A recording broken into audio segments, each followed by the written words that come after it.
You know how to drive, right? Of course you do. You drove here today. I'm not here to teach you that. You know how to drive safely as well, right? Of course you do. Everybody does. Traffic laws, pedestrians, following distances, the list goes on and on and on.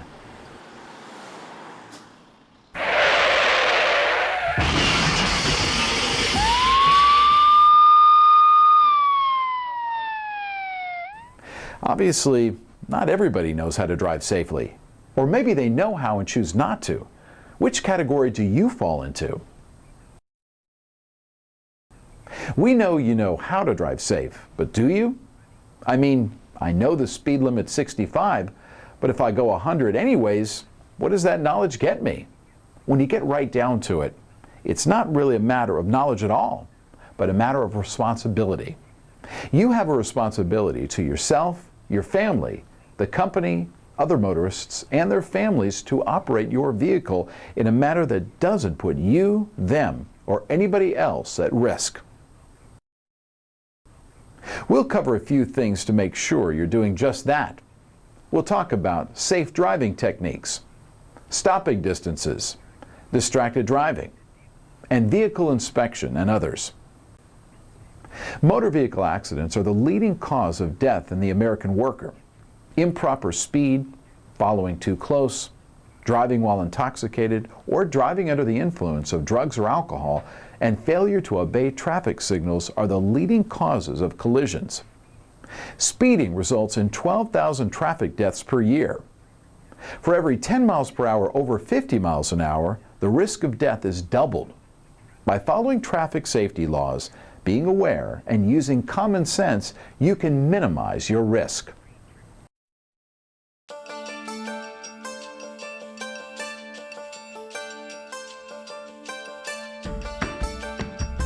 Prior to getting in the vehicle, take a look around the vehicle.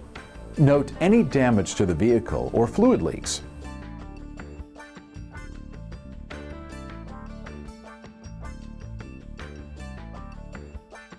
One of the most critical parts of the inspection is the inflation, tread depth, and general condition of the tires. Tread depth can be easily measured by observing tread wear bars or using a penny to measure the remaining tread. If a part of Lincoln's head is covered, there's the minimum 2/32 remaining. But remember, that's the bare minimum. Steer tires must have 4/32 tread remaining.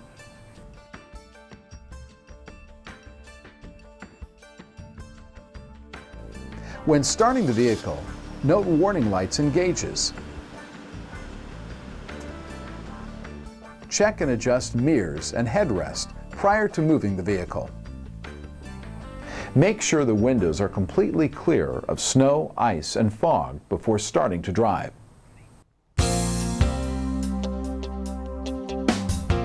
First things first, always wear your seatbelt. Wearing a seatbelt is the single most important thing you can do to protect yourself in the event of a crash. Next, obey all posted speed limits at all times. If the sign says 55, how fast should you be traveling? Obvious, right? Not necessarily. In inclement weather such as rain, snow, or fog, the posted speed limit may not be safe. Slow down in inclement weather, and when the sun's out, do the speed limit. It may take your vehicle longer to stop than you may think. For this reason, we recommend a minimum of a 3-second following distance in dry conditions.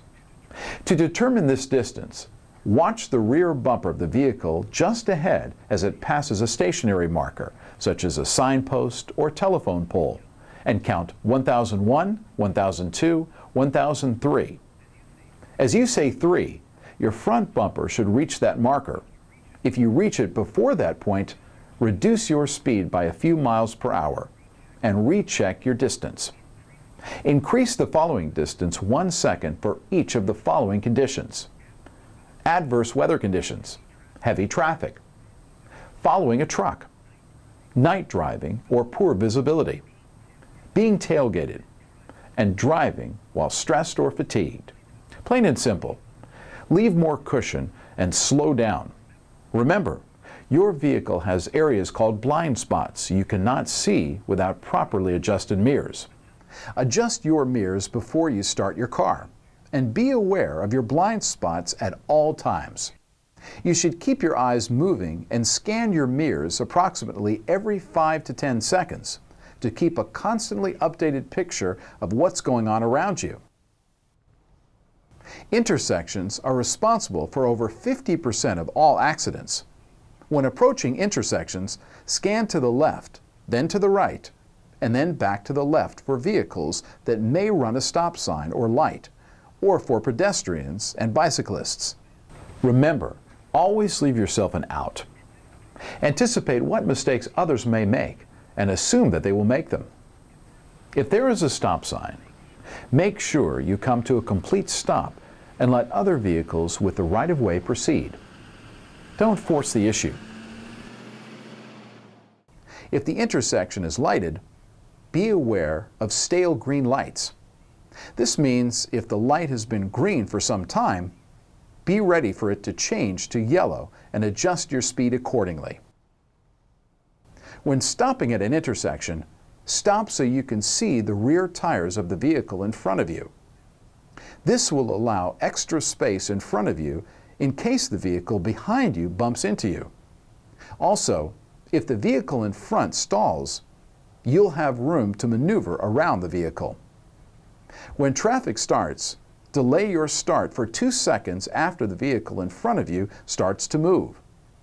This will give you time to react if the vehicle in front of you suddenly stops.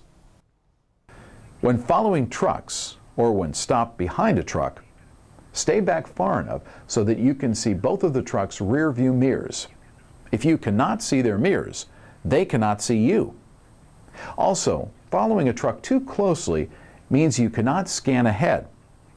Avoid aggressive driving, speeding, tailgating, failure to signal a lane change, running red lights and stop signs, weaving in traffic, yelling, making obscene gestures, excessive use of the horn.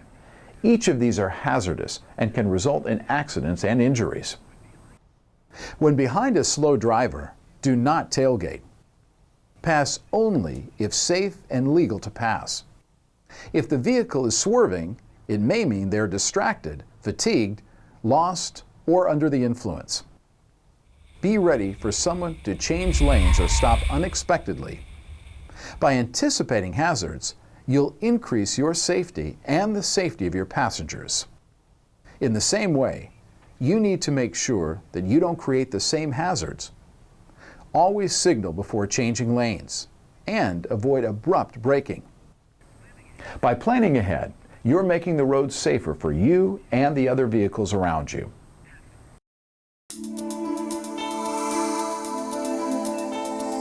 On a 2-lane road, you should only pass another vehicle when absolutely necessary. Never pass when there is limited visibility. No passing zones, school zones, railroad crossings, intersections, or bridges and tunnels. When passing, observe the 3-second following rule before passing in order to give visibility around the vehicle being passed. Wait for clear space of oncoming traffic and when it is legal to pass. Signal intention.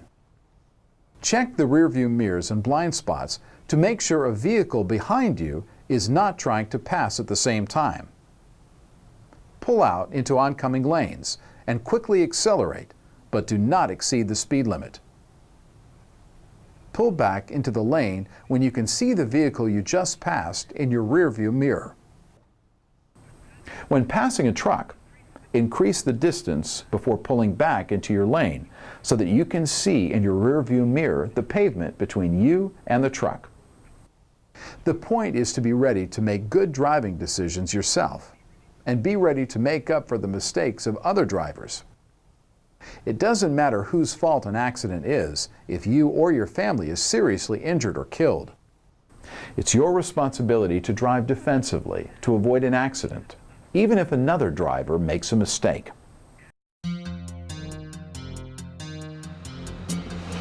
Do not drive in adverse weather unless absolutely necessary. If you have to drive, Keep windows clear of ice, snow, and fog. Use the what-if strategy. Always have a way out. Remember, shaded road areas may be icy and bridges and overpasses ice first in winter. Proceed over these with caution. Reduce speed. Remember, the posted speed limit is for ideal conditions and adjust following distances an extra second. Keep emotions under control, even if you're late for an appointment. Make sure your headlights are on in the rain. In fog or snow, they should be on low beam. If your vehicle starts to skid, ease off the accelerator. Turn the steering wheel in the direction you want the vehicle to go. If the vehicle has ABS brake system, keep foot firmly on the brake. You may hear a popping sound or feel vibration on the foot pedal. That's okay. If non-ABS brakes, pump the brake pedal. Hydroplaning or aquaplaning occurs when a layer of water builds between the tires of the vehicle and on the road surface, leading to the loss of traction, preventing the vehicle from responding to control inputs such as steering, braking, or accelerating. In the rain, if your car begins to hydroplane, release the accelerator. Do not brake. Steer in the direction you want the car to go.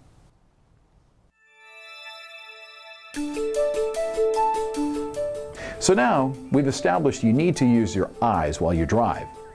But what are you using your eyes for? Looking at the scenery? Not good. Checking your email or looking at your laptop? Really bad idea. Texting your significant other? Not good either. Do you want to wake up in the middle of the night in a panic thinking about how your texting resulted in the loss of life? Scenery, email, laptops, friends, spouses, these are all good things. Great things, actually. Just not while you're driving. Why? That's easy. Distracted driving results in 1.4 million crashes a year, and it's against company policy. Let's start with the emails and laptops. Of course, you shouldn't be checking your email, reading your email, playing solitaire, or anything else on a computer while you drive. You know this. If you're the type of person who just can't resist, keep your computer closed and in the case. No more temptation and one less potential crash. Look, we know you're busy. We get that. But that's no excuse for distracted driving. Cell phones. Can't get by today without one. But did you know drivers that use cell phones are 4 times as likely to get into crashes serious enough to injure themselves or others? 4 times. The odds are not in your favor. Simply reaching for the phone to make or receive a call or dialing numbers takes drivers' eyes off the road.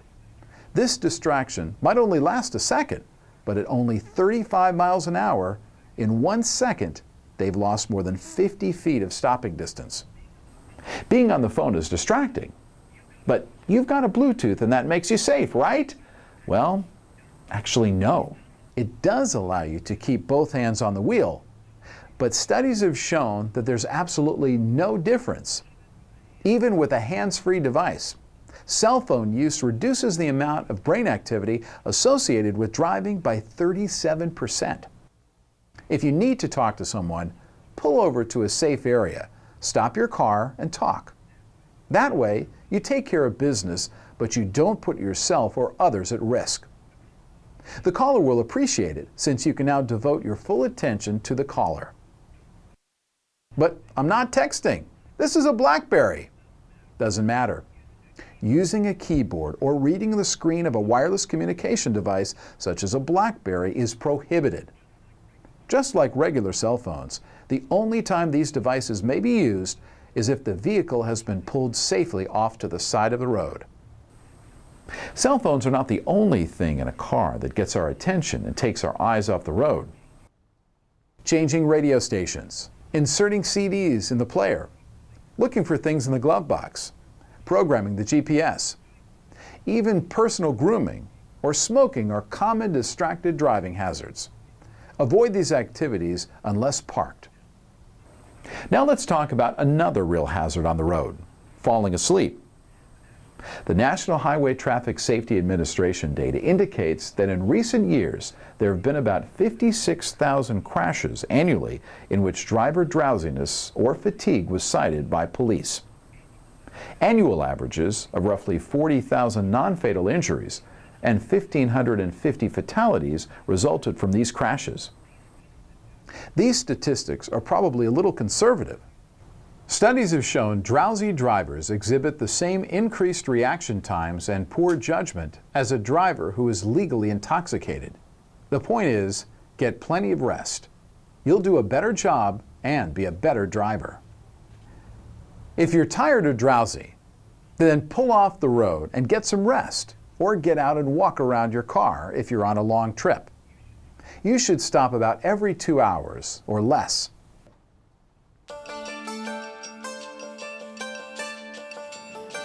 You can avoid unnecessary backing by pulling through a parking space so you do not have to back out.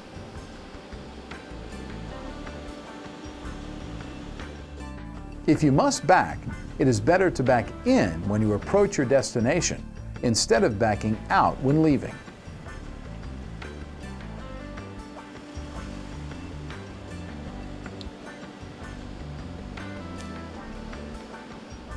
But if you must back up, before getting into the vehicle, walk around the vehicle to make sure there is nothing in the way before backing. Back slowly and carefully.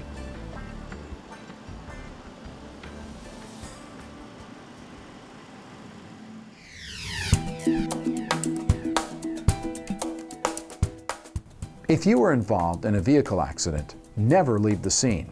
Call emergency personnel if necessary. Do not attempt to move an injured person unless there is a life-threatening situation, such as a fire, and the occupant is unable to get out. Do not admit guilt or discuss whose fault the accident was. If your company has an accident reporting kit, make sure you use it.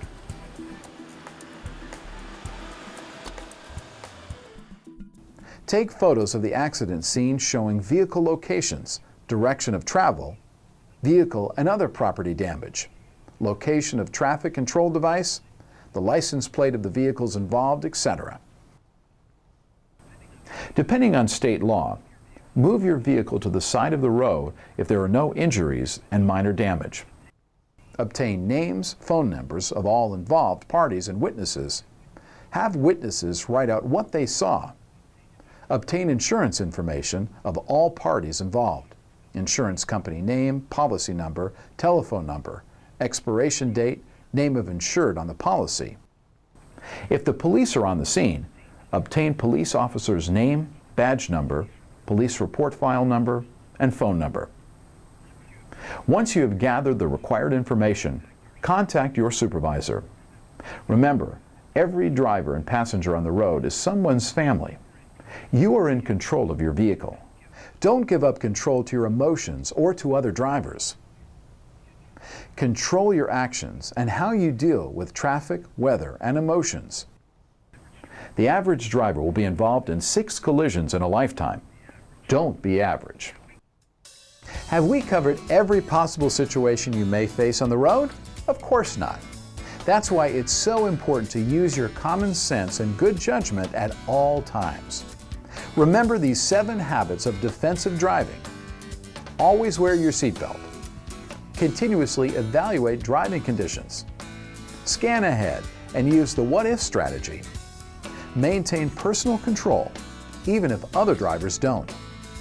Observe the 3-second following distance rule. Recognize hazards, understand the defensive measures, and act. Be patient with other drivers. Courtesy, respect, and dignity.